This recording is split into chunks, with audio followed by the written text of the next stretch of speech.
In a forgotten corner of the world, nestled deep within an ancient forest, stood a tree unlike any other. Its leaves shimmered with 1,000 colors, and its bark swirled with patterns that seemed to dance in the moonlight.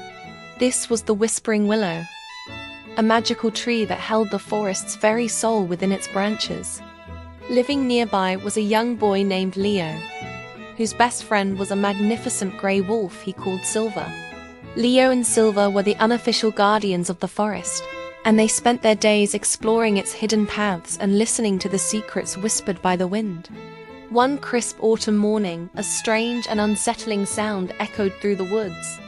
It was a rhythmic metallic clang that sent a shiver down Leo's spine.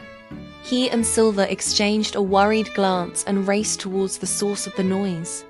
As they drew closer, their hearts sank. At the edge of the clearing where the Whispering Willow stood were 2 men with heavy axes slung over their shoulders. They were staring at the tree with greedy eyes, their faces lit with the prospect of fortune. "This tree's wood will make us rich," one of them declared, his voice a harsh rasp in the peaceful forest.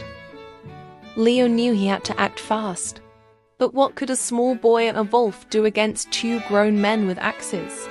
He whispered to Silver, "We can't let them hurt the tree. We need a plan." Silver whined softly, nudging Leo's hand with his nose as if to say, "I'm with you."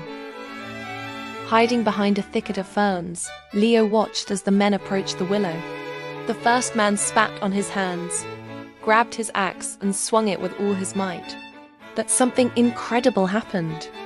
Just before the blade struck the trunk, a wave of soft, golden light pulsed from the tree, and the axe bounced off as if it had hit solid iron. The men stumbled back, bewildered.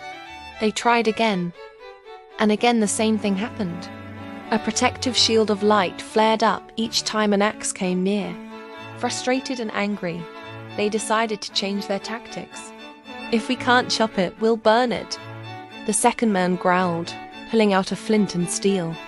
This was a far greater danger. A fire would not only destroy the Whispering Willow, but could consume the entire forest. Leo's mind raced. He remembered the old legends his grandmother used to tell him, stories about the willow's connection to the creatures of the forest. With a new sense of purpose, Leo put 2 fingers to his lips and let out a long, piercing whistle, a call he had practiced for years. It was a signal to all his forest friends.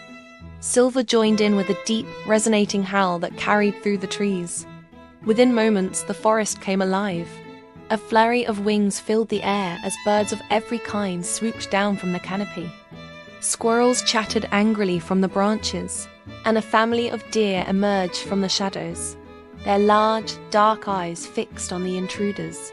The men, who had been focused on starting a fire, were suddenly surrounded.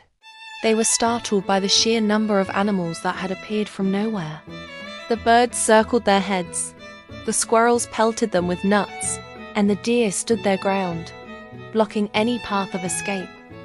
It was a symphony of nature's defiance. The men were terrified. They had come for wood, not a battle with the entire forest. They dropped their axes and their flint, scrambling over each other to get away. They ran and didn't look back, their frightened shouts fading into the distance. As quiet returned to the clearing, the golden light of the Whispering Willow pulsed gently, as if in thanks. The animals slowly dispersed, melting back into the woods. Leo walked up to the magnificent tree and placed his hand on its smooth bark. He could feel a warm, gentle hum, a vibration of life and gratitude. Silver padded up beside him, resting his head against Leo's leg. They had done it. They had protected their home. From that day on, the legend of the boy and the wolf who guarded the magical tree spread through the nearby villages. No one ever dared to harm the Whispering Willow again, and it continued to stand tall, a beacon of magic and a testament to the courage of a boy and his loyal friend. Thanks for watching, and don't forget to like and subscribe for more stories.